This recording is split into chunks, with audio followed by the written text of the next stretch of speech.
Fala pessoal, começando mais um vídeo aqui no canal SBTV, me chamo Neto e bora lá para mais um resumão de informações para você aqui no canal SBTV. Antes de começar, peço o seu apoio, inscreva-se no canal e ative todas as notificações rumo aos 37 mil inscritos. Seria muito bacana ter você como novo integrante da família SBTV. O treinamento desta terça-feira, que foi iniciado lá no CT Evaristo de Macedo, foi voltado, iniciado com trabalhos físicos na academia do CT. E também, como vocês puderam ver nas redes sociais do clube, visando a preparação para a Copa do Brasil da categoria, na manhã dessa terça-feira, o time sub-20 do Bahia enfrentou a equipe principal do Jacuipense e venceu por 3-1 com gols de Juan, Lauan e Davi. E sob os olhares de Cadu Santoro, que, respeitando a informação e a pessoa, o jornalista Darino Senna, inclusive a gente não comentou muito sobre isso nos vídeos, mas em algumas situações, inclusive, no último sábado, por exemplo, de que ele não viajaria para Manchester, que essa informação de que ele viajaria não chegou até mim, a gente apurou, não tinha confirmação sobre isso, mas, claro, sempre deixando aqui o nosso apoio e nosso respeito ao Darino Senna em relação à informação que foi veiculada, tá? Bora conferir as aspas, as principais palavras do Matheus Bahia, hoje, lá no CT Evaristo de Macedo. À esquerda, Matheus Bahia. Matheus, na sua opinião, o que o Bahia precisa fazer de diferente para ganhar os jogos? Pergunta de Santiago Oliveira, Simval Anjos e João Luiz. Cara, eu acredito que a gente está pecando só nas finalizações. A gente está uma equipe muito bem montada. O jogo contra o Corinthians disse muito sobre isso, da nossa organização, do que a gente fez dentro do campo. Então acho que essa finalização que a gente está pecando. A pergunta de William Tales é: como o grupo se sente após ter alcançado a marca de 16 jogos e apenas um triunfo, que é inédito na história do clube? Muito incomodado, lógico. A gente se reúne, a gente se cobra todos os dias, porque a gente sabe que a gente não deveria estar nessa situação, pelo que a gente vem demonstrando. Claro que tem um jogo ou outro que a gente tem oscilado, mas a gente fica puto justamente por a gente ter um bom elenco, um bom time e ter feito bons jogos. Então isso que incomoda mais a gente, mas a gente está trabalhando para dar a volta por cima. Fábio Ribeiro, Lucas César, Manuel Nascimento e Pititinga, eles perguntam: com o resultado do final de semana, o Bahia entra na zona do rebaixamento. Como está sendo lidar com essa pressão e qual a importância de vencer o São Paulo, pensando na manutenção do trabalho de Renato Paiva? Eu acredito que a gente joga num grande clube, então pressão, enquanto a gente não ganhar, sempre vai ter. Isso é normal.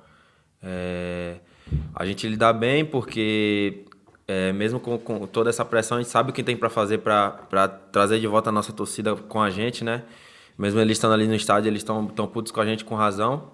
Então, acho que a gente tem que voltar a vencer. A gente sabe que o trabalho está sendo feito, só que ainda não está sendo concretizado com triunfos.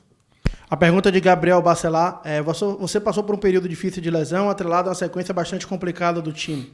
Como lidar com essas duas situações, principalmente estando fora? E o que você buscou para se motivar e voltar agregando ao time nessa fase? Cara, eu aproveitei esse tempo, eu otimizei esse tempo que eu fiquei fora, na verdade, Eu precisava trabalhar minha força, que estava baixa, eu não sabia o porquê que eu estava assim.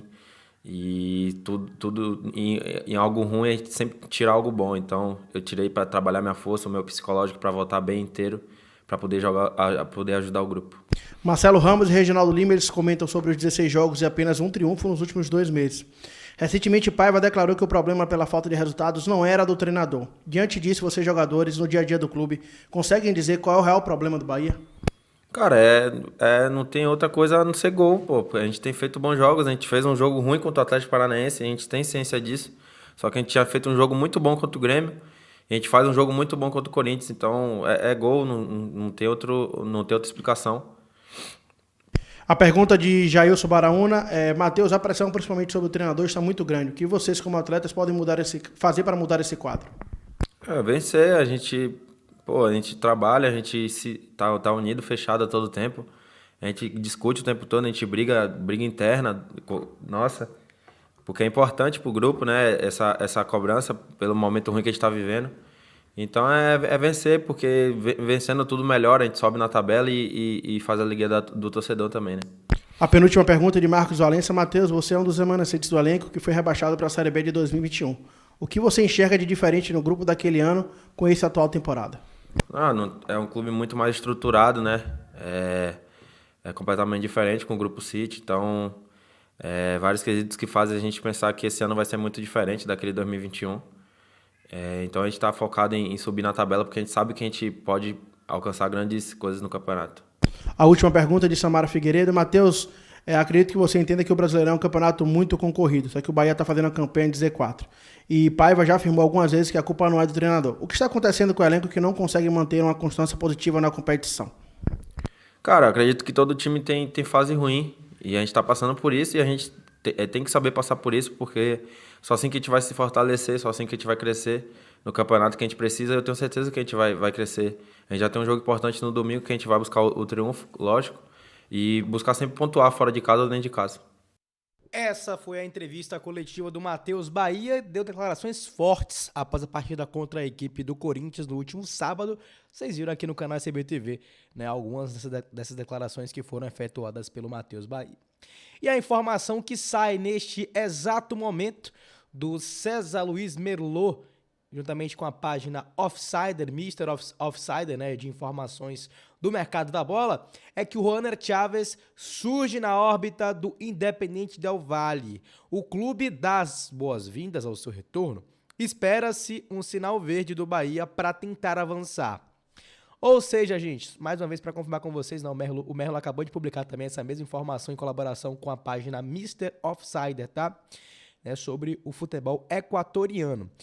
O Chávez é um cara que nessa temporada tem seus altos e baixos, principalmente os baixos, né? Na questão psicológica é muito mais, digamos assim, que pesa nesse momento para o atleta que não consegue, né, desempenhar um bom futebol que ele aplicou no próprio Del Valle, por exemplo, com o Renato Paiva, né, em algumas circunstâncias, mas em sua passagem, no geral, pela equipe equatoriana, ele teve bom rendimento.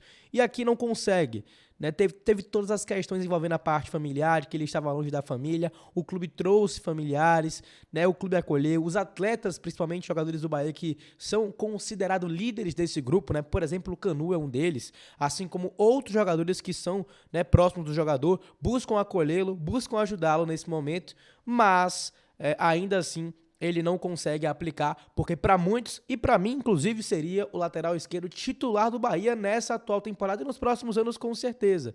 Então eu não enxergo com olhos ruins esse empréstimo, se realmente for um empréstimo. Eu acredito que seja um empréstimo, não tem como não ser outra situação, a não ser essa possibilidade de negócio com o Del Valle, caso haja um sinal positivo do Bahia nesse sentido. Entretanto, eu acredito que nesse elenco que a gente tem nesse momento, um elenco que vai aos poucos se reforçando, né? Ainda temos aí praticamente uma semana e um dia de janela de transferências brasileira para poder se movimentar no mercado da bola, e o Chávez pode ser útil, afinal, se ele conseguir se recuperar nos próximos confrontos e ser utilizado, por exemplo, em uma função que não é a dele, né? Num atacante, por exemplo, ser utilizado como ponta, como apareceu em algumas circunstâncias, né, de jogo no Del Valle, né? Um pouco mais na área, por exemplo, um cara sendo utilizado mais avançado, sem aquela responsabilidade defensiva de fato. Mas é evidente que o contrato dele, né, com o Bahia é um contrato longo e seria, na minha opinião, um empréstimo mais palpável para esse tipo de negócio. O Bahia gastou muita grana com o Chávez, né, nessa atual temporada, foi um investimento muito alto, né? Acho que todo mundo sabe que é a alta expectativa com o Chávez, é um garoto de 20 anos de idade, né, tem as suas responsabilidades, frequentou a seleção equatoriana, é um cara que tem as suas valências e por aqui, por enquanto, não vem rendendo, né? Perdão, tem 21 anos de idade, gente, tá? Acabei equivocando aqui na informação. Mas, enfim, quero saber o que vocês acham sobre isso no campo dos comentários, né? O Chávez é um jogador de muita qualidade, mas que não vem conseguindo entregar aqui no Esquadrão de Aço o que ele pode entregar. Eu acho que é muito importante a gente também avaliar. Ele tem contato com o Bahia até o final de 2027, ainda tem mais alguns anos de contrato com o Tricolor de Aço, né? Chegou aqui em janeiro e acho que é de se avaliar essa possibilidade de emprestar o atleta. Aguardemos a cena dos próximos capítulos, mas na minha humilde opinião, manteria o Chávez, né, e colocaria ele para atuar um pouco mais avançado, um pouco mais solto no ataque para ele se recuperar. O que é que vocês acham? Comentem aí. Um abraço e até o próximo vídeo.